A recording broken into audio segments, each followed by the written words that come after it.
Hi, ik ben Tom Lassing, beursbox.nl. Leuk dat je kijkt. Ik ga het hebben over de rechtszaak tegen Trump. Ik heb daar van de week een video over gemaakt en toen heb ik gezegd, nou 34 aanklachten voordat die 12 mensen uit de jury daaruit zijn. Dat gaat tijden duren. Tot verrassing van mij, maar eigenlijk tot verrassing van echt iedereen, zijn ze er al uit. Ze hebben Trump op alle 34 klachten schuldig verklaard. Dat is echt wel uniek, omdat in de meeste gevallen zijn er wel dingen van, maar daar weten we het niet zeker. De juryleden wisten het zeker. Wie waren de juryleden? Nou, de juryleden zijn gewoon mensen uit de lokale samenleving. Juryleden zijn niet zomaar van de straat geplukt, die zijn allemaal beoordeeld. Die zijn beoordeeld door de rechter, door de aanklager en door de juristen van Trump. En die mochten allemaal zeggen, vinden we die akkoord, vinden we niet akkoord. Dus als Trump zegt van de jury die was tegen mij, hij heeft zelf enkele juryleden daar neergezet. Nou, daar komt het op neer. Er worden gewoon mensen gevraagd, er wordt gezegd je moet in de jury. Er zijn 50 mensen opgeroepen en er zijn er uiteindelijk 12 uitgekozen. En in die 12 zitten de juryleden waarvan het team Trump heeft gezegd van ja, daar zijn we mee akkoord. En toch is er dus overduidelijk door hem bepaald, ja, hij is gewoon schuldig aan dat soort zaken. Hij heeft dit gewoon gedaan. Hij wist ervan. Nou, wat gaat er nu gebeuren? Nou, op 11 juli komt de uitspraak. Dan pas. Dus dat duurt nog 6 weken voordat het zover is. Dus dat wordt nog een warme tijd voor Trump. En Trump heeft zo geklaagd dat hij het koud had. Nou, de aankomende tijd zal hij het wel warm gaan krijgen. Wat gaat er nog meer gebeuren? Nou, één ding wat we 100% zeker weten, is dat Trump die 6 weken iedere dag gaat klagen over de oneerlijkheid van dit proces. Want als Trump ergens op aangeklaagd wordt, dan is het altijd schuld van een ander. Hij is altijd slachtoffer, hij is zijn hele leven al geweest. En dat werkt voor hem. Dat werkt gigantisch goed, want mensen vinden het fantastisch dat hij het slachtoffer is, dat ze hem kunnen helpen. Dus ze gaan heel veel geld naar hem sturen om hem te helpen. En ja, het gaat hem in die zin, bij zijn fanatieke aanhangers, gaat het hem helpen dat ze nog fanatieker worden. Gaat het hem helpen in de verkiezingen van november? Dat weet ik niet, want hij is nu wel iemand die schuldig verklaard is. En iemand die veroordeeld gaat worden door de rechter op 11 juli. En wat wordt dan die veroordeling? Nou, die veroordeling zullen we moeten afwachten of er nu daadwerkelijk een straf voor komt. Michael Cohen, zijn voormalige jurist, heeft daarvoor in de gevangenis gezeten. Voor diezelfde feiten. En dit zijn er nog veel meer aanklachten dan Michael Cohen mee te maken kreeg. Dus normaal gesproken zou je zeggen, ja, dit is gewoon een gevangenisstraf. Durft de rechter dat aan met een oud-president die nog in de verkiezingscyclus zit? Ik denk het niet. Ik denk dat hij ermee wegkomt dat hij alleen maar een straf krijgt. Ja, zo van, oké, voorwaardelijk. Dus dat mag jij niet meer doen. Ik ben bang dat dat zoiets gaat worden, omdat de rechter niet snel zal willen dat hij benoemd wordt als degene die de verkiezingen verknald heeft. Dat geloof ik dus niet. Dus ik ben bang dat Trump er alsnog mee wegkomt. Trump zal vrijwel zeker ook in beroep gaan naar de uitspraak. Of dat slim is, dat zullen we moeten afwachten, maar het maakt dat hij kan blijven zeuren over hoe oneerlijk het was, hoe koud het was, hoe zielig hij is, hoe hij toch slachtoffer is, hoe iedereen tegen hem is, hoe Biden dit en Biden dat. Nou, dat blijft gewoon gebeuren. Het Calimero-effect wat Trump wil hebben, dat knijpt hij ook zijn hele leven al uit. Dat zal hij ook zeker nu blijven doen. Dan is er nog de vraag, er zouden 2 debatten zijn tussen Biden en Trump. Gaat Trump dat doen? Nou, ik acht de kans vrij groot dat Trump op een of andere manier gaat aangeven, ja, daar kom ik niet aan toe, dat doe ik niet. En niet dat hij zal zeggen van, nee, ik doe het niet. Nee, hij zal zeggen, het is oneerlijk. Dit zijn de regels, die zijn tegen mij. En het zal klachten zijn. En ik denk dat Trump het niet aandurft om de discussie, de debat met Biden aan te gaan. Hoewel Biden echt wel een oude man is, ook in zijn doen en laten, hij is nog steeds scherp.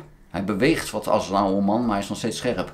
Trump daarentegen beweegt nog als een veel jongere man normaal gesproken, maar is geestelijk een stuk achter ten opzichte van Biden. En dat kan wel eens bij zo'n debat akelig duidelijk worden. En als dan En Trump constant loopt te klagen en zielig loopt te doen over diezelfde punten waar hij altijd, dan valt dat in zo'n debat enorm op. Dat gaat dan echt zo van, hey, het is dan daadwerkelijk een oude man tegen een kleuter. Dus dat zal mogelijk in Team Trump de reden zijn dat ze mogelijk zeggen van, nou, je moet maar iets verzinnen om niet te gaan. En dat kan wel eens vanuit Trump zelf komen. Want ik denk dat hij dat debat enorm gaat verliezen. En dat kan natuurlijk wel de verkiezing enorm beïnvloeden als dat zo zou gebeuren. En dan blijft het feit dat ze fanatieke aanhang dat toch niet erg vindt. Maar het kan wel alle anderen die twijfelen, kan het over de streep trekken. We gaan nog steeds, omdat het zo lang duurt voordat die uitspraak komt, gaan we die onzekerheid houden. Het wordt een steeds warmere zomer. Ja, nou, en dat zal tot in november gaan duren.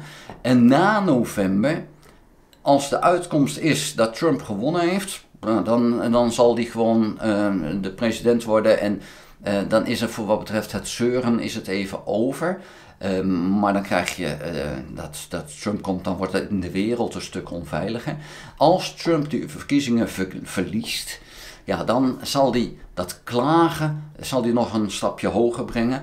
En dan is de kans groot dat hij toch weer zal proberen om iets te doen waardoor hij niet... Ik moet zeggen, hij gaat in ieder geval nooit toegeven dat hij die verkiezingen verloren heeft. Het is een stuk moeilijker voor hem om de macht te grijpen als hij verloren heeft. Hè? Want toen hij president was, kon hij nog sturen. Dat kan hij nu niet. Hij kan alleen maar zijn volgers vragen om iets te doen. En daar kan hij te ver in gaan. Want als het opruiing wordt, dan heb je kans dat er wel snel ingegrepen gaat worden. En ja, die kans gaat gelopen worden als hij verliest, dat hij zijn hand overspeelt.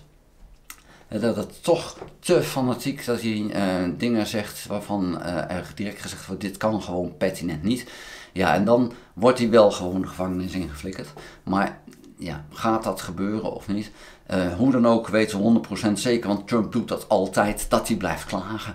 Want dat is de enige manier waarop hij kan winnen, want hij biedt niets. Trump heeft geen beleid. Er is geen echt serieus beleid waarvan je zegt, nou, dan kan je meer dan alleen maar one-liners. Ik ga binnen 1 dag de oorlog in Oekraïne oplossen. Ik ga de oorlog rond Israël oplossen. Nou, dat hebben we gezien in de jaren dat hij zat rond Israël. Het enige wat hij heeft gedaan is het nog verder tot een probleem maken, omdat hij Jeruzalem tot een hoofdstad maakte van Israël, omdat hij dat erkende. Dat heeft in de Arabische wereld heel wat kwaad bloed gezet, dat zo gebeurde. Ik zie niet in waarom iemand zou geloven wat Trump zegt. Maar ja, hij heeft gewoon wel een grote aanhang. Maar dat zijn mensen die trappen in die one-liners. Die one-liners die echt gewoon nergens op plaats. Hij heeft 4 jaar de tijd gehad om niets te doen. Hè? Hij heeft 4 jaar lang niks gedaan. Laat dat akelig duidelijk zijn. En als hij weer president wordt, dan is het weer 4 jaar alleen maar voor Trump. En ook, dan zal naar mijn idee de democratie volledig uitgekleed gaan worden om nooit meer verkiezingen te hoeven doen. Want hij wil nooit meer van die macht af. Dus ik hoop echt van harte dat Biden gaat winnen met die verkiezingen. Maar ik hoop ook van harte dat de regering Biden zoals die er nu is, de overheid van Amerika zoals die er nu is, dat ze zich voorbereiden op het feit dat er in november, als Trump verliest, wel eens een probleem kan gaan ontstaan.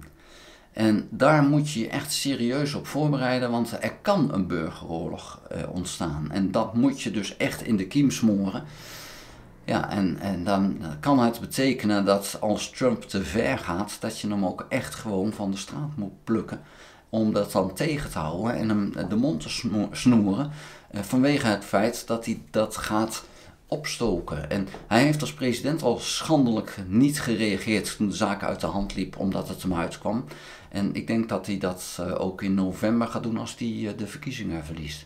We gaan het allemaal zien. Het theater is nog niet gesloten. De aankomende maanden blijft het gaan. Eerstkomende 6 weken gaan we eerst de klaagzang van Trump iedere dag aanhoren. Dus heel veel plezier de aankomende 6 weken. Ik zie uit naar 11 juli. Ik ben benieuwd wat het wordt. Maar als ik zeg, mijn idee is, een straf van een half jaar voorwaardelijk en een geldstraf van $2 miljoen. Daar zet ik op in. Wat jij doet, geef maar in de commentaren wat jij denkt dat het wordt, maar daar zet ik op in. Vond je de video interessant? Geef een duim. Heb je nog geen abonnements op dit kanaal? Abonneer je dan. Druk dan ook op het belletje. Krijg je notificaties als ik een volgende video gemaakt heb.